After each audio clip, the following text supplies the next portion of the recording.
students and welcome to our channel. So today we are going to start part 4 of the chapter the fundamental unit of life cell. ठीक है, ये हम NEET के basics clear कर रहे हैं, 9th-10th का पढ़ रहे हैं अभी हम. सो कल हमने पार्ट 3 में पढ़ लिया था, कहाँ तक पढ़ा था हमने? सेल थ्योरी, सेल वॉल सब पढ़ लिया था. ठीक है, लास्ट पार्ट में हमने सेल वॉल पढ़ी थी. अब सेल वॉल के बाद जो बेसिक स्ट्रक्चर में और एक चीज आती है वो है साइटोप्लाज्म. तो साइटोप्लाज्म क्या होता है ये हम आज डिस्कस करेंगे. ओके, तो साइटोप्लाज्म क्या होता है? Part of the protoplasm that surrounds nucleus. सबसे पहले प्रोटोप्लाज्म का पार्ट होता है जो कि किसके अराउंड होता है? न्यूक्लियस के अराउंड. तो प्रोटोप्लाज्म क्या होता है हमने पहले भी पढ़ा था. Protoplasm is the living matter of the cell. मतलब प्रोटोप्लाज्म क्या होता है? Cytoplasm plus nucleus. ठीक है, तो प्रोटोप्लाज्म का वो पार्ट जो कि न्यूक्लियस के अराउंड होता है. ठीक है, कैसे होता है ये हम डायग्राम से समझेंगे. तो देखो, जैसे कि ये एक सेल है. Okay, this is a cell and ये एनिमल सेल का एग्जांपल ले रहे हैं हम. तो एनिमल सेल में सबसे बाहर सेल मेम्ब्रेन होती है. ठीक है, तो ये सेल मेम्ब्रेन है. ओके, एंड ये न्यूक्लियस है. ओके, तो this is the plasma membrane, बाहर की मेम्ब्रेन. ठीक है, एनिमल सेल है तो plasma membrane would be the outer most layer and ये न्यूक्लियस है. ठीक है, तो न्यूक्लियस की मेम्ब्रेन को बोलते हैं न्यूक्लियर मेम्ब्रेन. ओके, न्यूक्लियस का स्ट्रक्चर हम आगे अच्छे से पढ़ेंगे, पर अभी सिर्फ हम ऐसे देख लेते हैं कि न्यूक्लियर की मेम्ब्रेन को क्या बोलते हैं? Nuclear membrane. और ये क्या है? Plasma membrane. ठीक है, तो इसके बीच में, इन दोनों मेम्ब्रेन्स के बीच में एक मटेरियल फिल्ड होता है, एक लिक्विड टाइप मटेरियल फिल्ड होता है जिसको क्या बोलते हैं? साइटोप्लाज्म बोलते हैं. तो ये वाला जो लिक्विड पार्ट है वो क्या हो जाएगा? साइटोप्लाज्म. तो प्रोटोप्लाज्म क्या है? प्रोटोप्लाज्म प्लाज्मा मेम्ब्रेन के अंदर वाला पार्ट. ये पूरा अंदर वाला पार्ट क्या है? प्रोटोप्लाज्म. तो प्रोटोप्लाज्म का वो पार्ट जो कि न्यूक्लियर मेम्ब्रेन के अराउंड होता है या न्यूक्लियस के अराउंड होता है उसे क्या बोलते हैं? साइटोप्लाज्म. ओके, ये कहाँ से रन होता है? प्लाज्मा मेम्ब्रेन से न्यूक्लियर मेम्ब्रेन के बीच में होता है. ये प्लाज्मा मेम्ब्रेन, ये न्यूक्लियर मेम्ब्रेन, इन दोनों के बीच में होता है. ठीक है, तो क्या होगा? साइटोप्लाज्म. अब साइटोप्लाज्म के कॉन्स्टिट्यूएंट्स हम पढ़ते हैं. साइटोप्लाज्म में 90% वाटर होता है. मतलब ज़्यादातर 90% मतलब बहुत ज़्यादा 90% इसमें क्या होता है? सिर्फ पानी होता है, लिक्विड होता है. 5-7% क्या होता है? इसमें प्रोटीन्स होते हैं. प्रोटीन्स किसकी वजह से होते हैं? राइबोसोम्स की वजह से. राइबोसोम्स प्रोटीन सिंथेसाइज करते हैं, हम आगे डिस्कस करेंगे. 2% क्या होता है? Carbohydrates and lipids. 1% होता है इनऑर्गेनिक मटेरियल्स. इनऑर्गेनिक मटेरियल्स मतलब और भी मटेरियल्स होते हैं बहुत सारे साइटोप्लाज्म में जो सेल को चाहिए होते हैं, एंड मिनरल्स वगैरह. ठीक है, तो वो सब भी साइटोप्लाज्म में होते हैं. Okay, then it contains many specialised living parts called organelles. तो साइटोप्लाज्म में स्पेशलाइज्ड मतलब एक स्पेशल फंक्शन होता है उन लिविंग पार्ट्स का. ठीक है, तो साइटोप्लाज्म में बहुत सारे स्पेशल लिविंग पार्ट्स होते हैं जिनके अलग अलग फंक्शन होते हैं, जिनको हम ऑर्गेनेल्स बोलते हैं. ऑर्गेनेल्स को आप और भी क्या बोल सकते हैं? Small organs. छोटे छोटे ऑर्गन्स प्रेजेंट होते हैं जो अलग अलग काम करते हैं. किसमें? साइटोप्लाज्म में. ओके, तो अब पढ़ते हैं हम साइटोप्लाज्म का रोल यानी कि इसके फंक्शंस.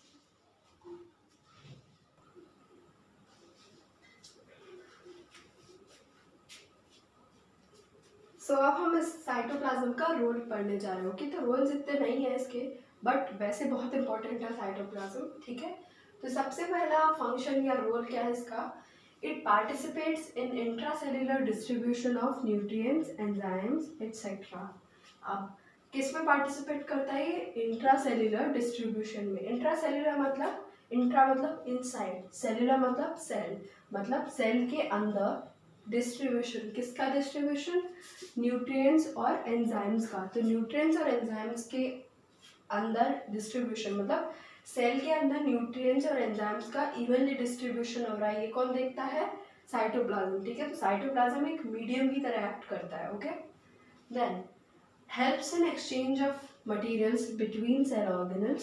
सेल ऑर्गेनल्स होते हैं बहुत सारे. ठीक है, उनके बीच में मटेरियल ट्रांसफर होने चाहिए. ठीक है, तो सेल साइटोप्लाज्म किसकी तरह एक्ट करता है? एक मीडियम की तरह. ठीक है,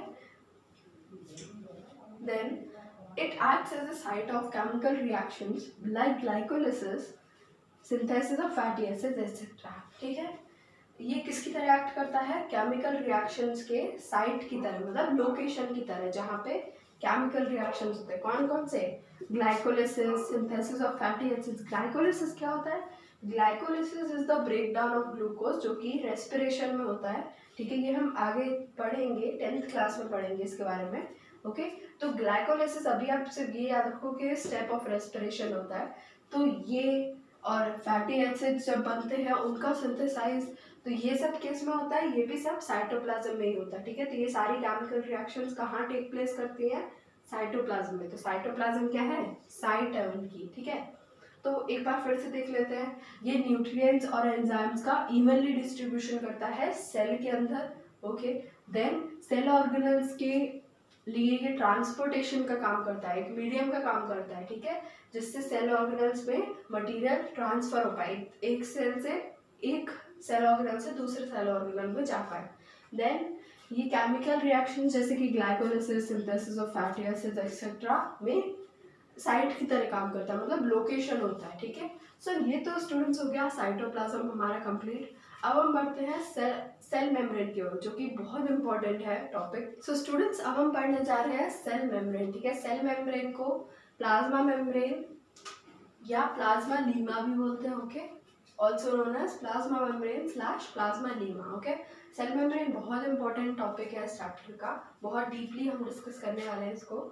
सो सबसे पहले, अब इसमें लीमा का मतलब हमको पता चल गया। लीमा का मतलब क्या होता है? मेम्ब्रेन। ओके, तो इसको सेल मेम्ब्रेन, प्लाज्मा मेम्ब्रेन या प्लाज्मा लीमा बोलते हैं। Okay, then it is the limiting boundary of each cell which separates the cytoplasm from the surroundings. ये लिमिटिंग बाउंड्री होती है हर एक सेल की, जो किसको सेपरेट करती है? साइटोप्लाज्म को सराउंडिंग से, साइटोप्लाज्म को सराउंडिंग से सेपरेट करती है। जैसे कि ये प्लाज्मा मेम्ब्रेन है, ये न्यूक्लियस है, ये साइटोप्लाज्म है। ठीक है, तो ये सेल मेम्ब्रेन क्या कर रही है? साइटोप्लाज्म को बाहर के सराउंडिंग से सेपरेट कर रही है, डिवाइड कर रही है, अलग कर रही है। Okay, then it is found in both plant and animal cell. Plant और एनिमल सेल दोनों में पाई जाती है ये। ठीक है, एनिमल सेल में ये क्या होती है? Outer most. ये एनिमल सेल का एग्जाम्पल है। ठीक है, क्योंकि एनिमल सेल में ये क्या होती है? ये आउटर मोस्ट लेयर होती है, सबसे बाहर की लेयर होती है। ठीक है, and lies below cell wall in plant cell. Plant cell में कैसी होती है? सेल वॉल के नीचे होती है। प्लांट सेल में हमने सेल वॉल में पढ़ा था कि cell wall is the outer most layer. तो अगर ये प्लांट सेल होती है तो इसके बाहर सेल वॉल भी होती है, ऐसे। ठीक है, तो ये सेल वॉल है और ये सेल मेम्ब्रेन है, सेकेंड आउटर मोस्ट प्लांट्स में। Okay, then it is selectively permeable या फिर सेमी परमिएबल। अब this is very very important question आता है इसका कि why is cell membrane known as semi permeable या सेलेक्टिवली परमिएबल मेम्ब्रेन। तो परमिएबल का मतलब क्या होता है, ये हमने पहले एक बार डिस्कस किया था। ठीक है, जब बेसिक स्ट्रक्चर हम पढ़ रहे थे सेल का। परमिएबल क्या होता है? अगर कोई चीज़ अपने, जैसे कि एक वॉल है, ठीक है, अगर वो वॉल सारे सब्सटेंसेस की एंट्री और एग्जिट को अलाउ कर रहे हैं, मतलब कुछ भी सब्सटेंस कुछ भी अंदर बाहर जा सकता है उसके, तो वो क्या हो जाएगी?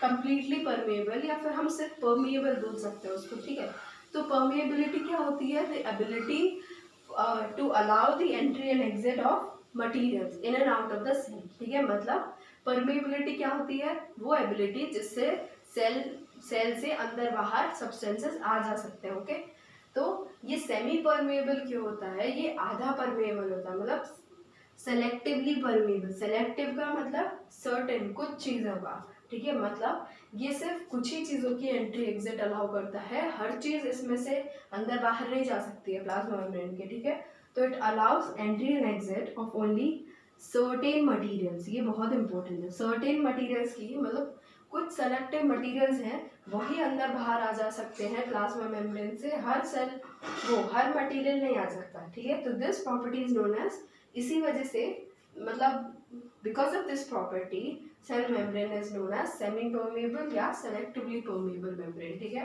तो ये क्वेश्चन। अब स्टूडेंट्स, हमने सेल मेम्ब्रेन के बेसिक स्ट्रक्चर के बारे में तो डिस्कस कर लिया था कि उसका फंक्शन क्या होता है और वो किससे बनी होती है। ठीक है, अब हम बात करेंगे उसके इंटरनल स्ट्रक्चर की। ठीक है, एज वी सेड के पहले चैप्टर में ना बहुत लाइक बेसिक स्ट्रक्चर हमने हर चीज़ का पढ़ लिया था, and then we were like कि हम ऐसे क्या करेंगे, डीपली स्ट्रक्चर समझेंगे, ठीक है। तो सेल मेम्ब्रेन, सेल वॉल हमने पढ़ लिया है, ठीक है, इस चैप्टर में अभी तक, और साइटोप्लाज्म पढ़ रहे हैं। साइटोप्लाज्म में हम सेल मेम्ब्रेन पे आ गए हैं, ठीक है, साइटोप्लाज्म के बाद। सो सेल मेम्ब्रेन क्या होती है? सेल मेम्ब्रेन आपको पता है प्लाज्मा या फिर प्लाज्मा मेम्ब्रेन होती है, ठीक है। Cell membrane is flexible and made up of proteins and lipids. तो ये इसका इंटरनल स्ट्रक्चर है, ठीक है। सेल मेम्ब्रेन किससे बनी होती है? सेल मेम्ब्रेन प्रोटीन्स और लिपिड से बनी होती है, ठीक है। और फ्लेक्सिबल मतलब फ्लेक्सिबल है बहुत, ठीक है, मतलब इसको फोल्ड किया जा सकता है और ये वापस से जनरेट भी हो जाती है, ठीक है। तो मतलब ये टूटती नहीं, इसको फोल्ड आराम से कर सकते हैं, ये बहुत फ्लेक्सिबल होती है। और ये बहुत इंपॉर्टेंट चीज़ है कि ये प्रोटीन्स एंड लिपिड से बन के बनी होती है, ठीक है। इस स्ट्रक्चर पे हम आगे वही देखेंगे, ठीक है। एंड एक और चीज़ है fluid mosaic model. Fluid mosaic model क्या है? ये मॉडल जो हम पढ़ने वाले हैं, ठीक है। तो Singer and Nicolson give the fluid mosaic model of the plasma membrane. Plasma membrane का ये जो मॉडल है या फिर ये डायग्राम या स्ट्रक्चर है, ये किसने दिया था? सिंगर एंड निकोलसन ने, ओके। ये दो साइंटिस्ट के नाम है, उन्होंने साथ में मिलके ये दिया था, ओके। नाउ अब हम इस स्ट्रक्चर को कैसे स्टडी करेंगे वो देखो। तो ये सपोज करो एक सेल है, okay, this is an animal cell, क्योंकि cell membrane outer most layer है, ये साइटोप्लाज्म है, ये न्यूक्लियस है, ठीक है। तो सेल मेम्ब्रेन का हमने ये वाला पोर्शन लिया और इसको हमने क्या किया, इसको हमने जूम किया, ठीक है।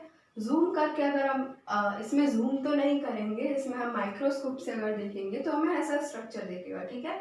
तो हमने सेल मेम्ब्रेन का ये वाला पोर्शन लिया, ठीक है, रेड वाला पोर्शन इतना, एंड इसको हम ऐसे ऐसे करके देखेंगे माइक्रोस्कोप से, तो हमें ऐसा दिखेगा, मतलब ऐसा समझ लो ये है ये वॉल, ओके, ये ऐसा है, ओके। सो अब हम पढ़ते हैं कि किसका क्या स्ट्रक्चर है।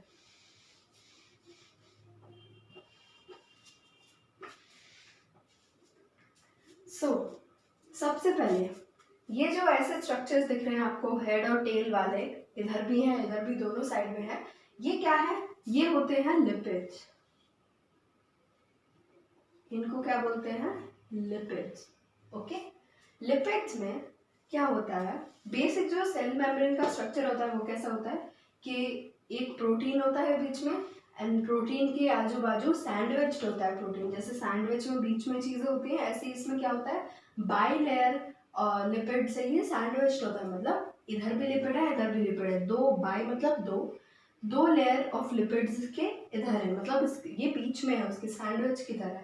तो it is sandwich between by layer of lipids, क्या? प्रोटीन। सो ये हो गए लिपिड्स हमारे, ठीक है। ये जो बीच वाला स्ट्रक्चर है, जो बहुत बड़ा सा स्ट्रक्चर है, वो हमारा क्या है? प्रोटीन है, ओके। एंड लिपिड्स में अगर आते हैं तो लिपिड्स में ये वाला पार्ट को टेल बोलते हैं, ये वाले पार्ट को हेड बोलते हैं, ओके। नाउ ये वाला जो ग्रीन, अब ग्रीन जो स्ट्रक्चर है वो प्रोटीन है, ठीक है। तो ये भी प्रोटीन होगा, बट ये कैसा प्रोटीन होगा? ये एज यू कैन सी ये प्रोटीन सैंडविच्ड है बाई लेयर ऑफ लिपिड्स के बीच में, बट ये प्रोटीन लिपिड से बाहर है। तो ये प्रोटीन लिपिड से बाहर है तो इसको बोलेंगे एक्सट्रिंसिक प्रोटीन।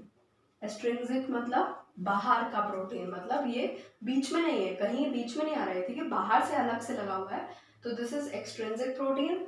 एंड इस प्रोटीन को क्या बोलेंगे? Intrinsic protein, okay. तो ये एक्सट्रिंसिक इंट्रिंसिक याद रखना है। इंट्रिंसिक मतलब अंदर वाला, जो अंदर है, बीच में है ना, ये इधर भी लिपिड्स हैं इधर भी लिपिड्स हैं। और एक्सट्रिंसिक प्रोटीन का मतलब ये देखो, ये बाहर है ये अंदर नहीं है, तो ये बाहर वाला क्या है? एक्स का मतलब क्या होता है? बाहर, एक्सट्रिंसिक प्रोटीन है, ठीक है। अब ये वाले स्ट्रक्चर्स क्या है? ये वाले स्ट्रक्चर्स हैं कार्बोहाइड्रेट्स या ग्लूकोज यू कैन से, ठीक है।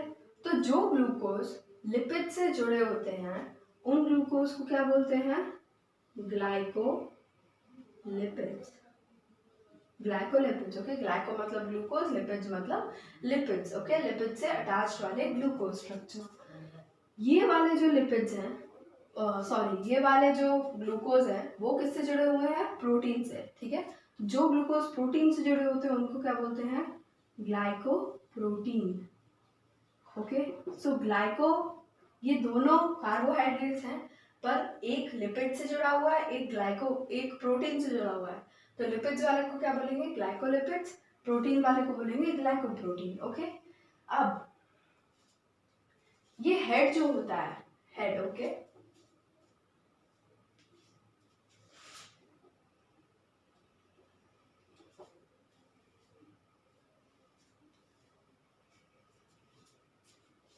ओके, सो अब ये वाले स्ट्रक्चर्स, अब ऊपर वाला हमारा सारा स्ट्रक्चर हो गया। अब हम नीचे की तरफ आते हैं, ठीक है। नीचे की तरफ सबसे पहले ये लिक्विड टाइप मटेरियल क्या है, ये साइटोप्लाज्म होगा ऑफ कोर्स, क्योंकि सेल है तो उसमें लिक्विड क्या होता है, cytoplasm.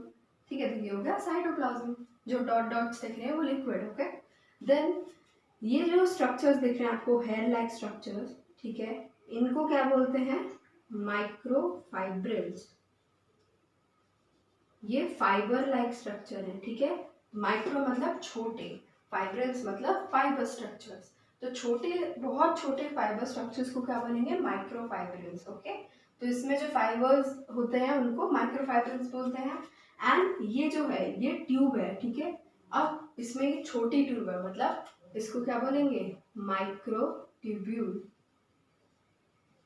Okay, microtubule, microfibrils. Okay, so and microfibrils और माइक्रोट्यूब्यूल मिलके क्या बनाते हैं, साइटोस्केलेटन।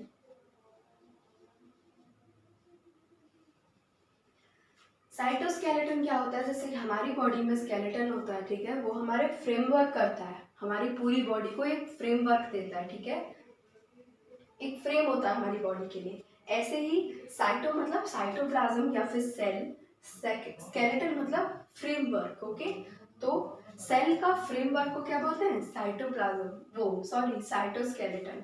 मतलब माइक्रोफाइब्रिल्स और माइक्रोट्यूब्यूल क्या करते हैं, स्केलेटन की तरह काम करते हैं, इसके चारों ओर होते हैं सेल मेम्ब्रेन के। ओके, तो ये इसका स्केलेटन की तरह काम करते हैं, तो इनको मिलके क्या बनाते हैं, साइटोस्केलेटन। ओके, सो स्टूडेंट्स, आज का टॉपिक खत्म हो गया है। ओके, सो रोज की तरह हम क्या करेंगे, Q&A करेंगे जाने से पहले। Okay, so let's start part 4 का Q&A। Okay, so first question क्या है, फर्स्ट क्वेश्चन है, cytoplasm occupies the space between dash and dash.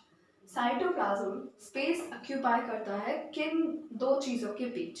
तो हमने पढ़ा था साइटोप्लाज्म किन दो चीजों के बीच में आता है, प्लाज्मा मेम्ब्रेन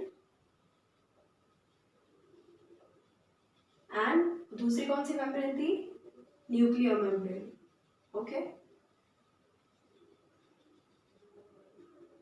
सो साइटोप्लाज्म किन दोनों चीजों के बीच का स्पेस ऑक्यूपाई करता है, प्लाज्मा मेम्ब्रेन और nuclear membrane. Okay, then cell membrane is also known as, cell membrane को और क्या बोलते हैं, प्लाज्मा मेम्ब्रेन। ये इजी सा है। ओके, प्लाज्मा मेम्ब्रेन या फिर प्लाज्मा लीमा।